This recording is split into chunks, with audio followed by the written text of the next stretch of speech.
Si nosotros utilizamos métodos químicos para obtener nanopartículas metálicas, normalmente lo vamos a hacer en solución. Y cuando tenemos partículas en solución, esto se asemeja mucho a sistemas coloidales. Incluso son llamados sistemas coloidales, pero habrá algunos que son estables o no. La estabilidad va a tener en cuenta el que las partículas permanezcan suspendidas en la solución. Si el sistema no es estable, las partículas precipitarán. Si nosotros tenemos un sistema coloidal en el cual observemos que precipitan las partículas, querrá decir que el sistema no es estable y que las partículas tienen un tamaño normalmente mayor al de nanómetros, no tienen dimensiones nanométricas. Entonces, para mantener las partículas suspendidas y estables en esa solución, podemos agregar ciertos estabilizantes.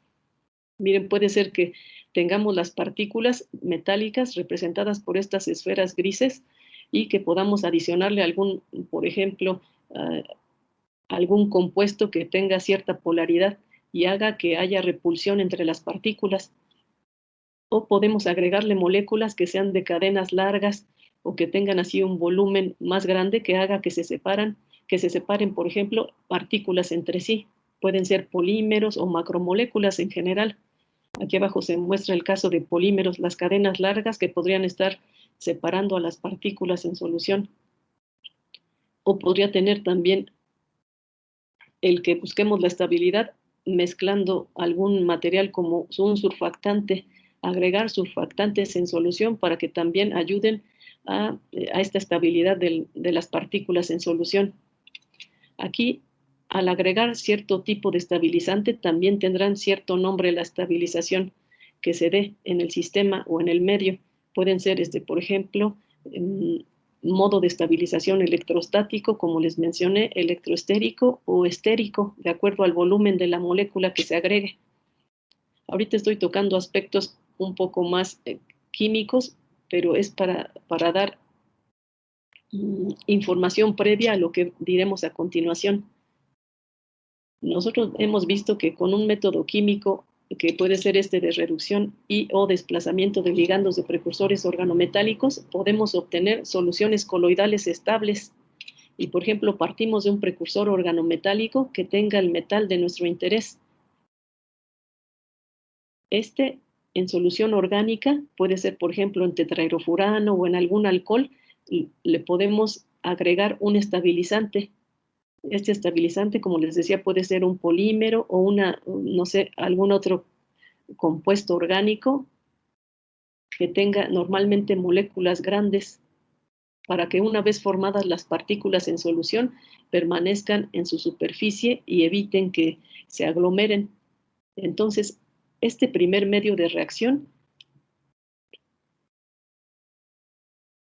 puede utilizar para justamente liberar al metal o al átomo metálico de este precursor, puede utilizar un gas de reacción como es el hidrógeno o el monóxido de carbono. Ya actualmente se evita el uso del monóxido de carbono por cuestiones de seguridad, pero se puede usar fácilmente hidrógeno, ponerlo en un reactor sistema, presurizarlo, dejarlo un tiempo para hacer que este material se descomponga o este precursor se descomponga y genere las partículas metálicas con subproductos, por supuesto, generados del material de partida. Entonces, miren, así veríamos, aquí les muestro una foto en donde se ve el sistema que nosotros utilizamos para generar estos sistemas coloidales. Estamos refiriéndolos a las partículas que tendrán como aplicación materiales de electrodo para celdas de combustible. Es decir, sería la fase activa del electrodo en una celda de combustible. Esta metodología de síntesis tiene estas ventajas. Tiene condiciones de síntesis de temperatura y presión que no son drásticas. Puede ser incluso a temperatura ambiente y presiones de hasta 3 bares. También el método es reproducible. Podemos tener un buen control del tamaño de las partículas. Si buscamos partículas de menos de 10 nanómetros, sí es posible obtenerlas con esta metodología. También incluso podríamos controlar forma o morfología de las partículas y también la dispersión de las mismas. También lo que hemos visto es que si adicionamos estabilizantes, podemos funcionalizar la superficie de las partículas y también podemos preparar sistemas bimetálicos o multimetálicos. También hay factores, de acuerdo a estas ventajas, podemos tener ciertos factores que influyen en el resultado del sistema coloidal que obtengamos. Por ejemplo, hemos visto que si utilizamos diferentes precursores, también podemos generar sistemas, a pesar de ser el mismo metal, con ciertas diferencias. También podemos cambiar el medio de reacción, cambiando incluso el solvente o poniendo mezclas de solventes. También podemos cambiar la naturaleza del estabilizante y encontrar que hay algún efecto al final en el material que obtenemos. También podemos cambiar la relación metal-estabilizante, es decir, la concentración inicial de nuestro precursor respecto al estabilizante, y esto nos genera resultados diferentes. Así que estos 4 factores son los que cuidamos durante la síntesis. Aquí les muestro cómo se vería este precursor organometálico. Miren, paladio DBA. Este precursor organometálico disuelto en tetrahidrofurano se ve así, con una coloración violeta, parecido a vino tinto. Miren, este es el inicio de la reacción. Tenemos simplemente el precursor disuelto en tetrahidrofurano. A este se le agrega un estabilizante. Puede ser este compuesto, miren, llamado hexadecilamina. Tenemos el grupo funcional amino y una cadena de 16 carbonos. Esto lo presurizamos. Este es un reactor de vidrio que resiste hasta 5 bares de presión. Nosotros lo manejamos a 3 bares. Y una vez presurizado, lo dejamos ahí por un tiempo de 20 horas. Después ya obtenemos una solución coloidal. Miren, es muy oscura. Esta solución es estable. Este caso particular generó nanopartículas de paladio, teniendo en su superficie hexadecilamina.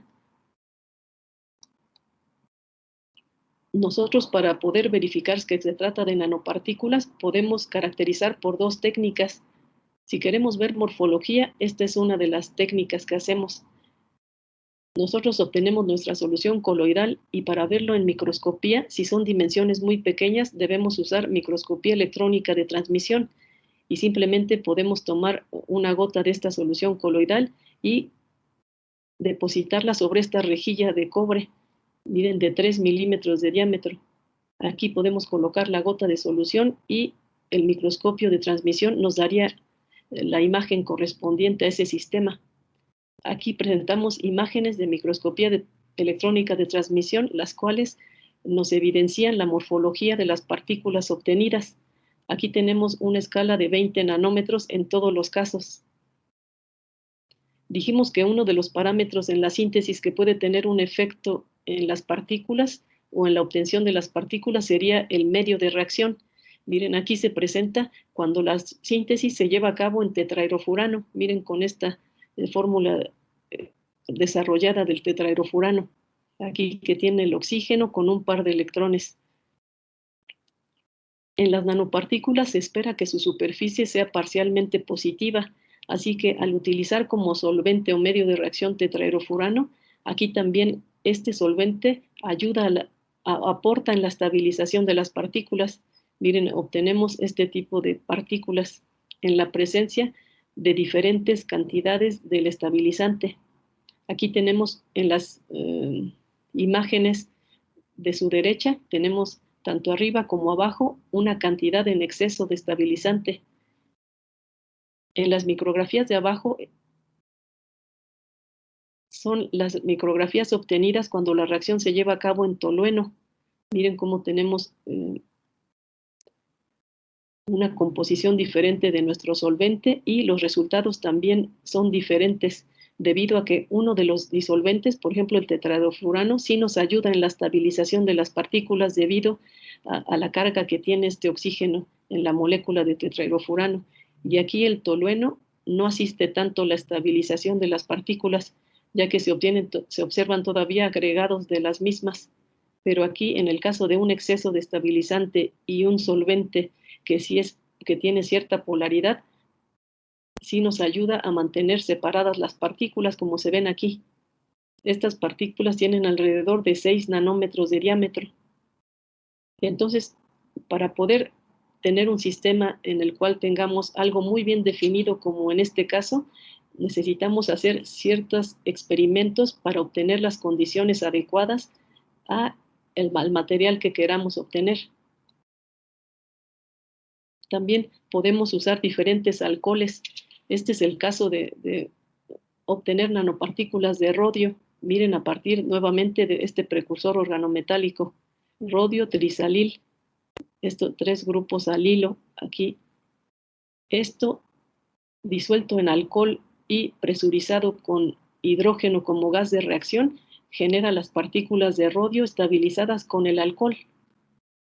Y como subproducto tendríamos propano, debido a que estos ligandos, ese doble enlace que contienen, se satura y produce ¿verdad? El propano, alcano, que es un subproducto gaseoso. Entonces miren cómo si cambiamos como medio de reacción de metanol a heptanol, un alcohol con 7 átomos de carbono, podemos tener diferencias en tamaño de partícula. Aquí tenemos diferentes organizaciones de las partículas que se obtienen.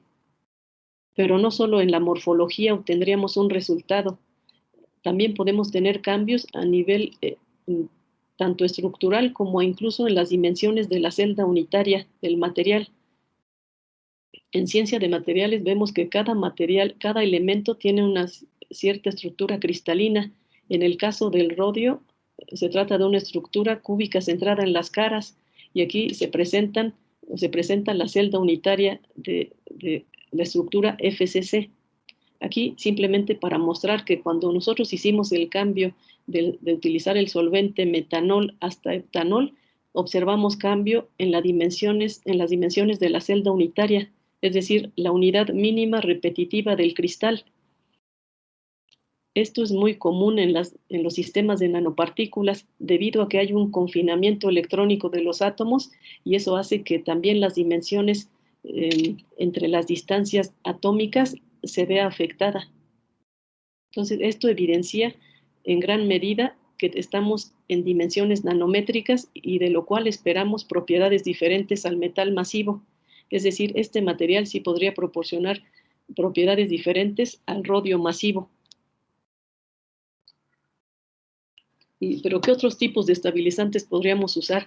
Normalmente hemos buscado tener tanto grupos funcionales amino con cadenas cortas, puede ser 8 átomos de carbono, o cadenas largas, 16 átomos de carbono, como mostramos para el caso del paladio, o incluso tener cadenas largas con grupo amino, algunos dobles enlaces, como es este caso de oleílamina, o bien compuestos con grupo amino, que sería, por ejemplo, esta etilendiamina, 2 grupos amino. También incluso podríamos tener este ácido antranílico, miren, diferentes grupos funcionales. Nos interesa tener diferentes grupos funcionales porque estos pueden adherirse fácilmente a la superficie metálica y evitar que las partículas se aglomeren y durante el proceso de la reacción sigan creciendo. Queremos que permanezcan en dimensiones nanométricas, por eso es que también se agregan. Ese es otro de los objetivos de estos estabilizantes. Podemos tener polímeros, miren, este es polivinilpirrolidona, o bien otro alcohol con grupos funcionales, 2-metil-2-butanol, o actualmente hemos usado lignina, un biopolímero,